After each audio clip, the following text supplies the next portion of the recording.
বলে ও বলে রে ঘর বাড়ি ভাড়া লোকে বলে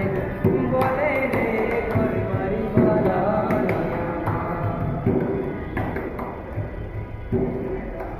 জমিদারের ইচ্ছা মতো দেই না জমিদার